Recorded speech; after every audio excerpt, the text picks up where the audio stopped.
Graças a Deus, meus irmãos, tudo bom? Aqui quem fala é o Sabino. Vamos seguir a nossa leitura. E lembrando, eu faria isso aqui por longo período, tá? Então, às vezes tem leitura que eu faço aqui que eu gravo 3 dias antes, 6 dias. Tem vezes que eu gravo o dia anterior, mas é uma atividade prazerosa de se fazer, tá? Então, ou seja, esse é o exercício que deve ser feito, ou o exercício que eu faço para leitura. Eu olho para um texto, acho aprendizados e vou aplicando aquilo ali no meu dia a dia, tá bom? Quero convidar você então a fazer a leitura. Hoje nós talvez fiquemos somente no versículo de número 3, tá? Mas por que somente no versículo de número 3? Porque tem um grande aprendizado aqui para nós, grande aprendizado mesmo, e nós podemos desfrutar disso aqui. Então vamos lá.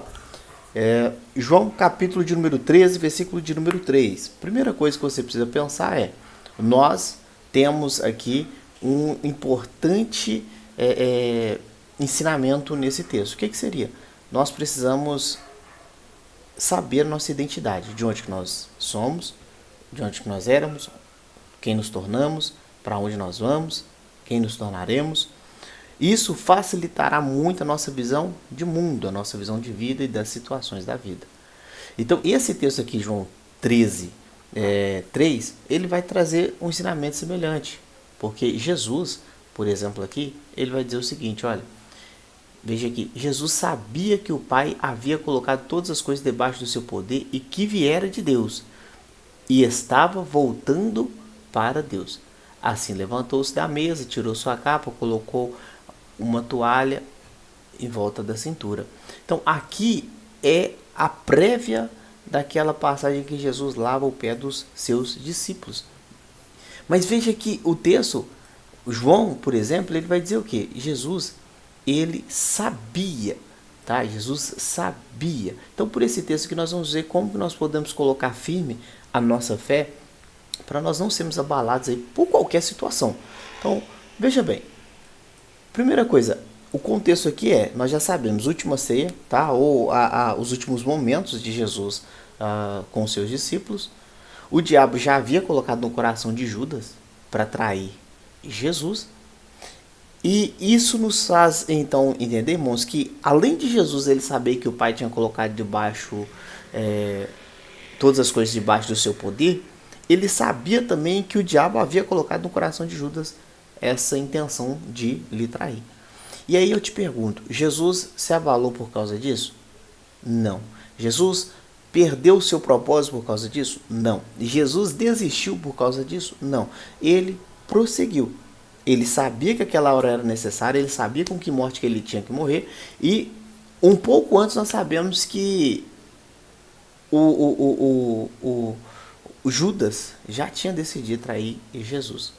Então aqui, quando ele sabe que Deus colocou todas as coisas debaixo do seu poder, ele se levanta para poder fazer o quê? Para poder pedir que os discípulos limpem o seu pé? Lava seu pé? Não. Ele levanta para poder lavar os pés dos seus discípulos.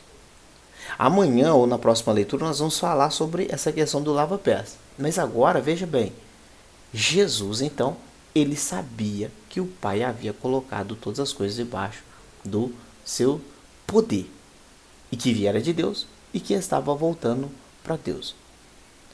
Então Jesus, ele sabia quem ele era, porque o tempo todo ele diz, olha, eu vim de onde? Eu vim do Pai. O que eu faço, eu aprendi com o Pai. Então Jesus sabia quem era, de onde veio, e ele sabia exatamente o que ele deveria fazer. E veja que alguns textos antes que nós estávamos lendo, você vai ver que é tão claro que ele fala assim, o que eu vou dizer agora? Pai, livra-me dessa hora? De forma nenhuma, eu vim para isso. Então ele sabia o que ele devia fazer, como ele deveria morrer, e ele também sabia para onde ele estava indo, de onde viera, e que viera de Deus, e estava voltando para Deus. E tem pessoas então que olham para Jesus e pensam assim, Jesus, ele foi um mártir, Jesus, ele foi um herói, Jesus, ele foi um grande exemplo de vida.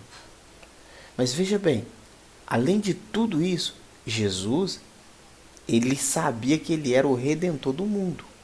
E isso faz toda a diferença quando você lê aqui, você vê que essa certeza ou esse conhecimento dele faz com que nada o abale, nem o desejo de traição de Judas e nem a possibilidade dele lavar os pés dos seus discípulos.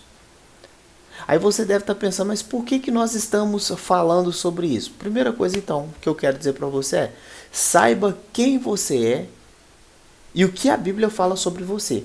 Isso vai facilitar muito a sua visão de mundo, como você vai tratar as pessoas, qual vai ser a sua perspectiva de vida. Então, se você, por exemplo, é uma pessoa que sabe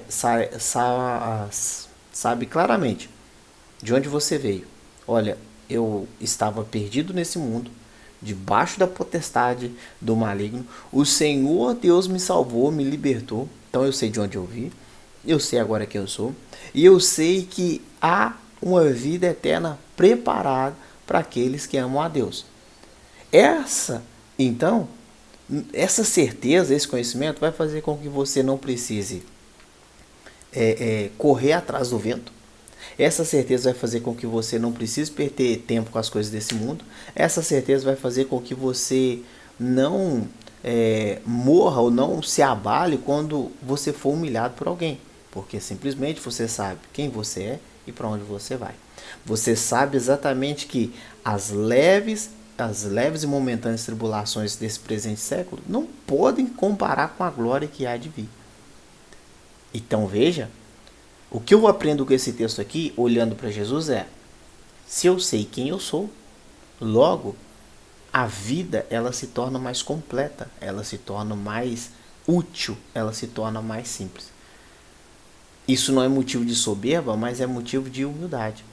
Outra coisa que eu posso dizer para você é: leia a Bíblia e veja o que Deus ele pensa sobre você. Veja, tem um texto, Jeremias 29:11. Deus diz para o povo de Israel: eu bem sei o pensamento que eu tenho ao vosso respeito, pensamento de paz e não de guerra, não de mal. Então, nós olhando para a Bíblia, nós podemos entender qual é o pensamento de Deus ao nosso respeito.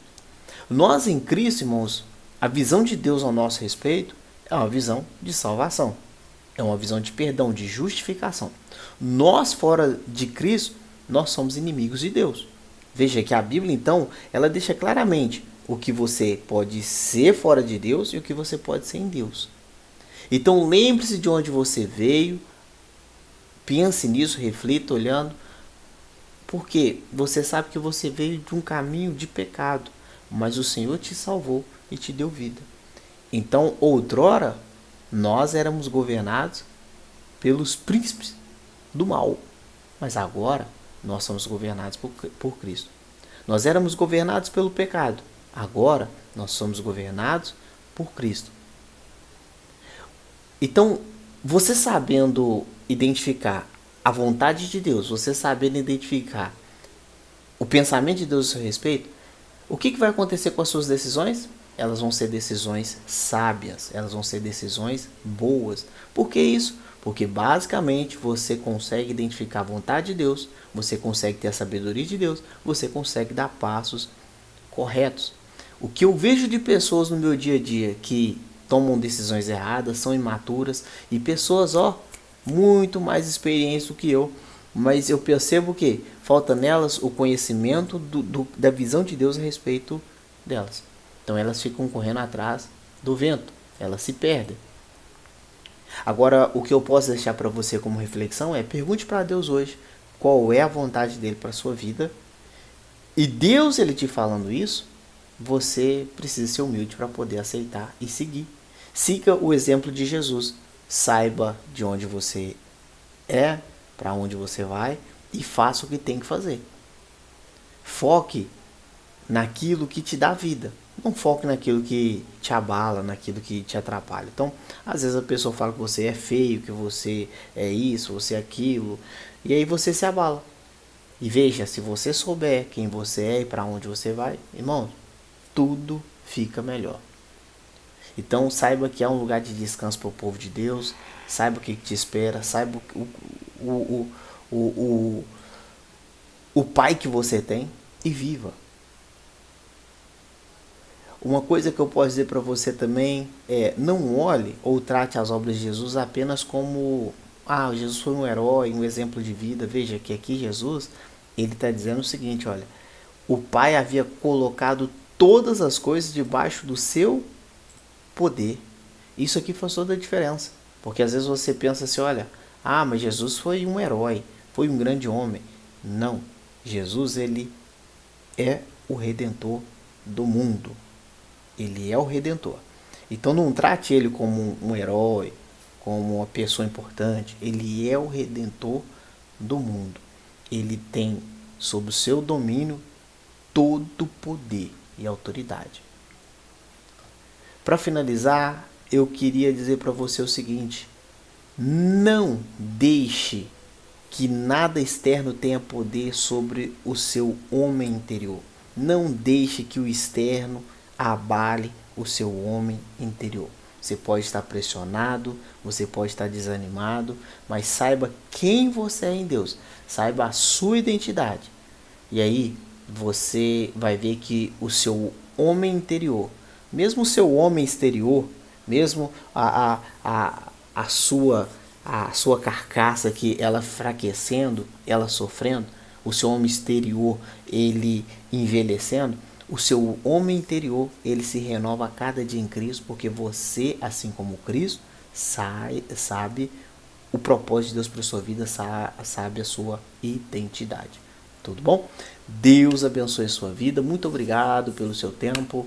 Que o Senhor te dê graça para esse dia, que você possa colocar em prática a sabedoria de Deus. Em nome de Jesus. Até a próxima. Tchau, tchau.